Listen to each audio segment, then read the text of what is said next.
வணக்கம் நேயர்களே, உணவே அமிர்தம் நிகழ்ச்சிக்கு உங்களை வரவேற்கிறோம். இந்த வாரம் முழுக்கவே பல இன்ட்ரெஸ்டிங்கான குழம்பு வகைகள் பார்த்துட்டு வந்துட்டு இருக்கோம். ஸோ இன்னைக்கும் ஒரு முக்கியமான குழம்பு வகைகள் தான் பார்க்க போறோம். ஸோ டாக்டர் நமக்காக என்ன ரெசிபியோட வந்திருக்காருன்னு நம்ம டாக்டரை கேட்டு தெரிஞ்சுக்கலாம் வாங்க. ஸோ டாக்டர், இந்த வாரம் முழுக்கவே நம்ம இன்ட்ரெஸ்டிங்காக நிறைய குழம்பு வகைகள் பார்த்துட்டு இருக்கோம். ரொம்ப ரொம்ப டேஸ்டியாகவும் இருந்தது. ஸோ இன்னைக்கு நம்ம என்ன ரெசிபி பார்க்க போறோம்? இன்னைக்கு ஒரு கீரை, அதாவது முடக்கற்றான் அல்லது முடக்கருத்தான் கீரைன்னு சொல்லிட்டு கேள்விப்பட்டிருக்கீங்களா? அந்த முடக்கத்தான்ற பேர் அதான், அதை அடிப்படையாக வச்சு நம்ம ஒரு குழம்பு செஞ்சு காட்டிட போகிறோம். அதுதான் இன்னைக்கு உள்ள சிறப்பான மருந்து குழம்பு. சரி, அதோட ஹெல்த் பெனிஃபிட்ஸ்லாம் என்ன டாக்டர்? இது பேர்லேயே இருக்குது. அதாவது அந்த முடக்குவாதம்னு சொல்லக்கூடிய அந்த மூட்டு வலிகளை நீக்கக்கூடிய ஒரு கீரை தான் முடக்கரத்தான் கீரை. இந்த முடக்கரத்தான் கீரையை நாம் வழக்கமாக நம்ம வீட்டிலேயே பயன்படுத்துவோம். பொதுவாக கஷாயம் மாதிரி பண்ணி சாப்பிடுவாங்க, அல்லது சூப் மாதிரி பண்ணி சாப்பிடுவாங்க, அல்லது இந்த முடக்கரத்தான் கீரை சின்ன வெங்காயம் எல்லாம் போட்டு கேழ்வரகு மாவோட நல்லா கலந்து அடை மாதிரி பண்ணி சாப்பிடுவாங்க.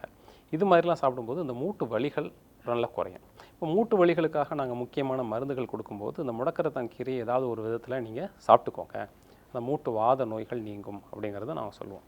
முக்கியமான மருந்துக்கு துணையாக அந்த மருந்தினுடைய தன்மை மேம்படுறதுக்கு இந்த முடக்கரத்தான் இலை உதவியாக இருக்கும். இப்போ குறிப்பாக சொல்லணும்னா ருமட்டாய்டு ஆர்த்ரைட்டிஸ், அது ஆட்டோ இம்யூன் டிசார்டர்னு சொல்லுவாங்க. உடம்பினுடைய எதிர்ப்பாற்றல் மாறுபாட்டினால் வரக்கூடிய மூட்டு வாத நோய்களுக்கு இந்த முடக்கரத்தான் கீரையில் செஞ்சக்கூடிய சமையல் ரொம்ப ஒரு ஊட்டம் அளிக்கக்கூடியதாக இருக்கும். அவங்களுக்கு அந்த முடக்கு வாதம்ங்கிற நிலையிலேருந்து மாறுறதுக்கு உதவி புரியறதா பல ஆய்வுகளும் சொல்லுது. எனவே அந்த மூட்டு வாதத்திற்கு மிகச்சிறந்த ஒரு மூலிகை தான் அந்த முடக்கரத்தான் கீரை. ரொம்ப வித்தியாசமா இருக்கிறது. இப்போ இந்த நம்ம குழம்பு வகைன்னு பார்க்கும்போது நிறைய பொடியா அரைச்சி, நம்ம இல்லைன்னா ஒரு குழம்பு மாதிரி அரைச்சி கருவேப்பிலாம் அரைச்சி சேர்த்துருக்கோம். ஸோ இதை நம்ம எப்படி இதில் குழம்பா வைக்க போறோம் டாக்டர்? இதோட துவரம்பருப்பு சேர்த்து வேக வச்சு வழக்கமான குழம்பு மாதிரி பண்ணிட வேண்டியதான். அதாவது துவரம்பருப்பும் இதுவும் சேர்ந்து வேகும், நாட்டு தக்காளியெல்லாம் போட்டு சேர்ந்து வேகும். நல்லா வெந்த பிறகு, அதாவது மைல்டாக தான் தீ வைக்கணும். தீயை வந்து ரொம்ப வேகமாக வச்சு ரொம்ப கொதிக்க விட்டுறக்கூடாது. லேசாக தீ வச்சு அது இளமையாக லேசாக சூடி ஏறி வெந்த பிறகு அதனுடைய தன்மை கெடாமல் அளவுக்கு நம்ம குழம்பா மாற்றி நம்ம செய்யணும். அதுதான் அதனுடைய முழு பலன்களும் அதில் நமக்கு கிடைக்கும். எத்தனை வாட்டி டாக்டர் எடுத்துக்கலாம்? இந்த பிரச்சனை இருக்கிறவங்க தினமும் ஏதாவது ஒரு விதத்தில் முடக்கத்தான் கீரையை நாங்கள் சாப்பிட சொல்கிறோம். அந்த மாதிரி அவங்க வந்து பொடியாக சாப்பிட முடியாதவங்க குழம்பு வச்சு சாப்பிட்லாம், ஒரு நாளைக்கு அடை பண்ணி சாப்பிட்லாம். அதனால் தினமும் இது எடுக்கிறதுனால எந்த தவறும் இல்லை. இந்த முழுமையாக நீங்கணும்னு நினைக்கிறவங்க ஒரு குறைந்தபட்சம் 1 மண்டலம், 2 மண்டலம், 3 மண்டலம், அந்த மாதிரி 48 நாளைக்கிலிருந்து 96 நாள், அப்புறம் 192 நாள், அந்த மாதிரி நாள் அளவில் நாங்கள் சுடச்சி சாப்பிட சொல்கிறோம். ரொம்ப கேட்கும் போதே நல்லா இருக்கு. ஏன்னா தோரம் பருப்புன்னு சொன்னால் குழந்தைங்க கண்டிப்பாக சாப்பிடுவாங்க. அந்த மாதிரியான ஒரு ரெசிபி தான் அது. நான் அதை ட்ரை பண்ணி பார்த்துட்டு வந்துடுறேன் டாக்டர். செஞ்சுருக்குமா? ஸோ நேர்களே, நம்ம இப்போ முடக்கத்தான் கீரை குழம்பு எப்படி செய்யறதுங்கிறத பார்த்துடலாம்.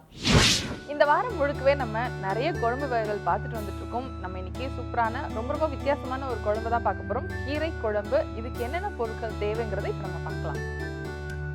முடக்கத்தான் கீரை, துவரம் பருப்பு, கொஞ்சம் பெருங்காயம் போட்டு வேக வச்சிருக்கோம், நாட்டு தக்காளி, குடம்புளி, சின்ன வெங்காயம், கல்லுப்பு, மிளகு சீரகம். மிளகு சீரகம் நான் ரெண்டுமே கொஞ்சம் பொடி பண்ணி வச்சிருக்கேன். தாளிக்கிறதுக்கு கொஞ்சம் நம்ம சீரகம் சேர்த்துக்கலாம். இதுக்கு நல்லெண்ணெய் விட்டு தான் நம்ம தாளிக்க போறோம். ஸோ இப்போ பருப்பு நான் வந்து வேக வச்சு எடுத்து வச்சிருக்கேன். இதை நான் ஸ்டவ் வச்சு ஆன் பண்ணிக்கிறேன். இப்போ இதில் பார்த்தீங்கன்னா அந்த வேக வச்சிருக்க பருப்பை சேர்த்து வச்சிருக்கேன். இதில் நான் குடம்புளியும் தக்காளியும் சேர்த்துட்டு முடக்கத்தான் கீரையும் சேர்த்து வேக வைக்க போகிறேன். இது நல்லா வெந்ததுக்கப்புறம் எல்லாம் சேர்த்து நல்லா கடைஞ்சிட்டு நம்ம தாளிக்க போகிறோம். என்னென்னா சின்ன வெங்காயம், மிளகு சீரகம் அதையும் ஆட் பண்ணிவிட்டு தாளித்து இதெல்லாம் சேர்த்து கொட்ட போகிறோம். தாளிக்கும் போது கொஞ்சோண்டு நம்ம சீரகத்தையும் சேர்த்து தாளிக்க போகிறோம். அப்புறம் கொஞ்சமாக கல் உப்பு சேர்க்க போகிறோம்.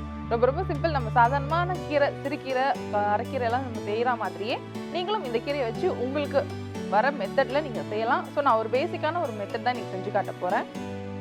நம்ம தொடர்ந்து நாட்டு தக்காளி தான் யூஸ் பண்ணிகிட்ருக்கோம். பருப்பு வேக வைக்கும் போது நீங்கள் தக்காளியும் குடம்புளியும் ஆட் பண்ணிக்கிறதுனாலும் ஆட் பண்ணிக்கலாம். கொஞ்சமாக தக்காளியும் சேர்க்கறதுனால கொஞ்சமாக குடம்புளி சேர்த்துருக்கேன். ஸோ அடுத்ததான் முடக்கத்தான் கீரை. இந்த ஸ்டேஜில் நான் கொஞ்சமாக கல்லுப்பு ஆட் பண்ணிக்கிறேன். வேணும்னா நம்ம அப்புறமா ஆட் பண்ணிக்கலாம்.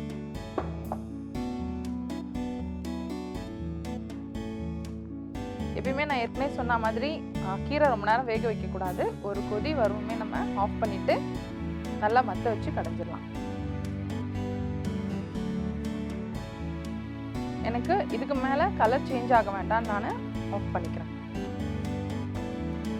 ஆஃப் பண்ணிவிட்டு நல்லா மத்த வச்சு கடைஞ்சிக்கணும்.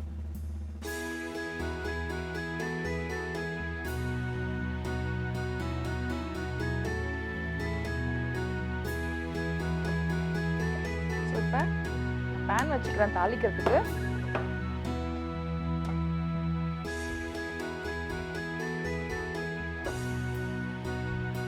கொஞ்சமாக நல்லெண்ணெய். உங்களுக்கு கடுகு வேணாலும் நீங்கள் கடுகு போட்டும் தாளிச்சிக்கலாம். நான் இன்னைக்கு சீரகம் தான் போட்டு தாளிக்க போகிறேன்.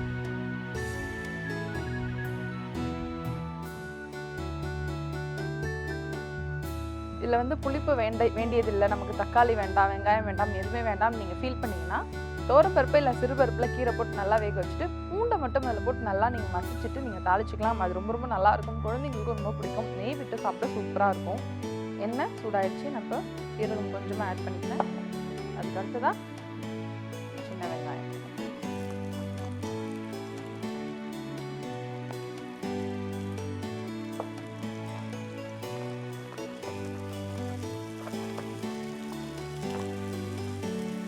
பொன்னிறமாக நல்லா ஃப்ரை ஆகட்டும்.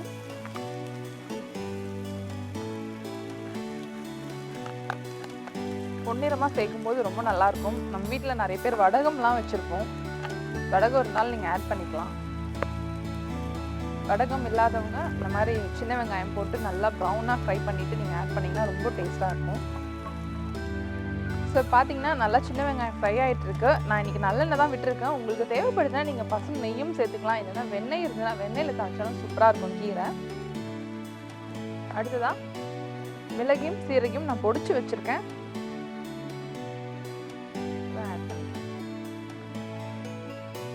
காரத்துக்கு ஏற்ற மாதிரி, டேஸ்ட்டுக்கு ஏற்ற மாதிரி. மிளகும் சீரகம் எண்ணெயில் ஃப்ரை ஆகும்போது அது இன்னும் டேஸ்ட்டாக இருக்கும். சும்மா நம்ம கடைசியாக தூவுறதை விட இந்த எண்ணெயில் ஃப்ரை ஆகும்போது ரொம்ப டேஸ்ட் ஆகிடும். ஸோ இந்த ஆனியன் பார்த்தீங்கன்னா சூப்பராக ஃப்ரை ஆயிடுச்சு. மிளகு சீரகமும் நல்லா பொரிஞ்சிருக்கு. நான் இப்போ இந்த கீரையை சேர்த்துக்கிறேன்.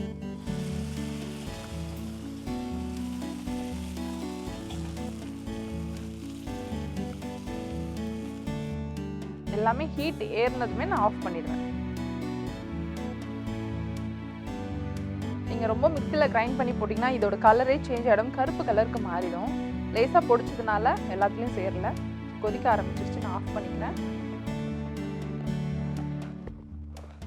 ஸோ நல்லா கொதிச்சிச்சு, நான் ஆஃப் பண்ணிட்டேன். நான் ட்ரான்ஸ்ஃபர் பண்ணி காட்டுறேன் உங்களுக்கு. மிளகா, பச்சை மிளகாலாம் நம்ம சேர்க்குறதுக்கு பார்த்தீங்கன்னா அதுக்கு பதில் நம்ம மிளகு தான் சேர்த்துருக்கோம். பச்சை மிளகா இல்லாட்டி நம்ம காஞ்ச மிளகாவை ஆட் பண்ணுறதுனால எந்த பெனிஃபிட்டுமே கிடையாது. கீரை பார்த்தீங்கன்னா வயிற்றுக்கு அவ்வளோ நல்லது. ஆனால் அது வந்து நீங்கள் ஸ்பாயில் பண்ணுற மாதிரி பச்சை மிளகாவையும் காஞ்ச மிளகாவையும் ஆட் பண்ணி நம்ம அதை ஸ்பாயில் பண்ணிடுவோம். ஸோ அதுக்கு பதிலாக நீங்கள் இன்றைக்கி மிளகு சேர்த்து நம்ம இன்றைக்கி பண்ணியிருக்கோம். நீங்களும் நிச்சயமாக இந்த மாதிரி ட்ரை பண்ணி பார்த்து எங்களுக்கு எழுதி அனுப்புங்க. அதை டேஸ்ட் பண்ணி பார்த்துட்டு சொல்கிறேன்.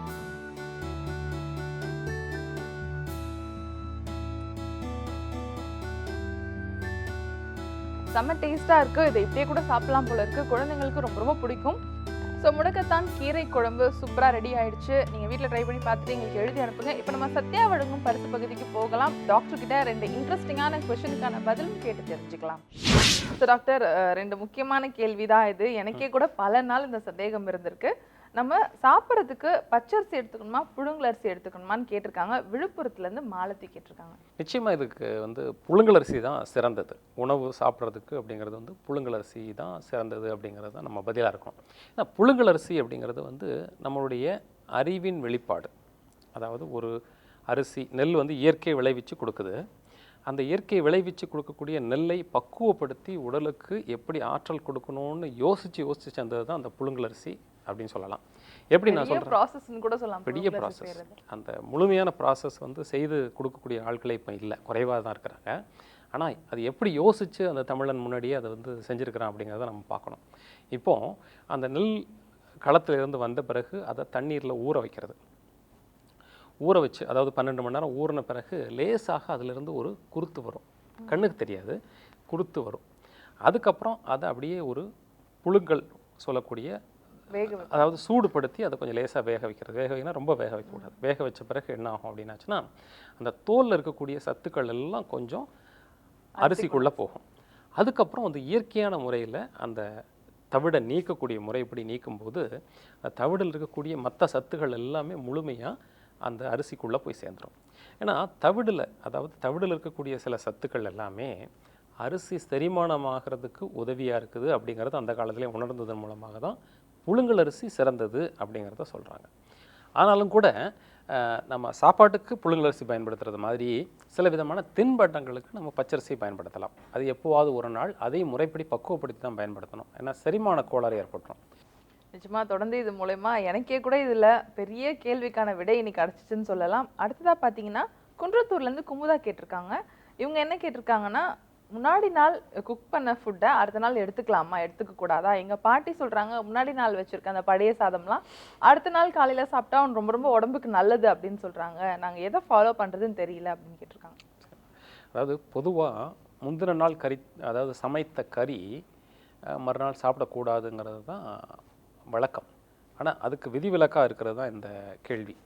என்னென்னா, பழைய சாதம், அந்த பழைய நீர், அந்த சாதம் ஊறின நீர், இதெல்லாம் அமுதத்திற்கு ஒப்பாக சித்தர்களாலே வகைப்படுத்தப்பட்ட இது. அதாவது முந்தின நாள்லாம் பொதுவாக நம்ம ஒரு சாம்பார் வச்சாலோ ரசம் வச்சாலோ அதை 3 மணி நேரத்துக்குள்ளே சாப்பிட்டு முடிச்சிடணும். ஆனால் இந்த சாதம் அப்படிங்கிறது, அதாவது சோறு பொங்குறது அப்படிங்கிறது, நம்ம பழைய காலத்தில் இருக்கக்கூடிய அந்த அரிசியாக இருக்கணும். இப்போ கிடைக்கக்கூடிய அரிசியில் அந்த முழு நன்மை கிடைக்காது. அதனால் பழங்காலத்தில் பயன்படுத்தக்கூடிய அந்த இயற்கையான மணிச்சம்பா, மாப்பிள்ளை சம்பா அல்லது சீரக சம்பான்ற மாதிரி நிறைய பழைய அரிசிகளை பொங்கி அதில் மிஞ்சின சாதத்தில் தண்ணீர் ஊற்றி வச்சிட்டோம் அப்படின்னாச்சுன்னா மறுநாள் காலையில் அது பக்குவமாகி, ஏன்னா இயற்கையான முறையில் எந்த வேதிப்பொருட்களும் இல்லாமல் இருக்கும்போது அதில் சில இயற்கையான கிருமிகள், உடம்புக்கு நன்மை செய்யக்கூடிய ஈஸ்ட் போன்ற கிருமிகள்லாம் பெருகி உடலுக்கு நன்மை செய்யக்கூடிய ஒரு அமிர்தமாக மறுநாள் காலையில் மாறிடுது. அதை வடிகட்டி அந்த நீராகாரம்னு சொல்லக்கூடிய நீராகாரமும் சிறந்தது, அந்த பழைய சாதமும் சிறந்தது. இந்த நீராகாரத்தை குறிப்பிட்டு சொல்லும்போது ஆற்று நீர் வாதம் போக்கும், அருவி நீர் பித்தம் போக்கும், சோற்று நீர்னு சொல்லக்கூடியது 3ஐயும் போக்கும்னு சொல்லுவாங்க. அதாவது வாத நோய்களையும் பித்த நோய்களையும் போக்குறது ஆற்று நீரும் அருவி நீருமாக இருந்தாலும், உடம்பில் இருக்கக்கூடிய 3 உயிர் ஆற்றலின் 3 பரிணாமங்களை சரி செய்யக்கூடியது இந்த சோற்று நீர்னு சொல்லக்கூடிய நீராகாரம். அதே மாதிரி மிஞ்சி இருக்கக்கூடிய அந்த சாதமும் மோர் போட்டு நல்லா கலந்து சின்ன வெங்காயம் தொட்டு காலையில் சாப்பிட்டாங்க அப்படின்னாச்சுன்னா உடலுக்கு உறுதி கொடுக்கக்கூடியது தான். அது தாராளமாக அவங்க பயன்படுத்தலாம். ஸோ நேர்களே, இன்னைக்கு நம்ம முடக்கத்தான் கீரை குழம்பு எப்படி செய்யறதுங்கிறத பார்த்தோம். அதோட ஹெல்த் பெனிஃபிட்ஸும் கேட்டு தெரிஞ்சுக்கிட்டோம். இந்த வாரம் இந்த கான்செப்ட் முடிவடைது. அடுத்த வாரம் இதே மாதிரி இன்ட்ரெஸ்டிங்கான கான்செப்டோட நாங்கள் உங்களை சந்திக்கிறோம்.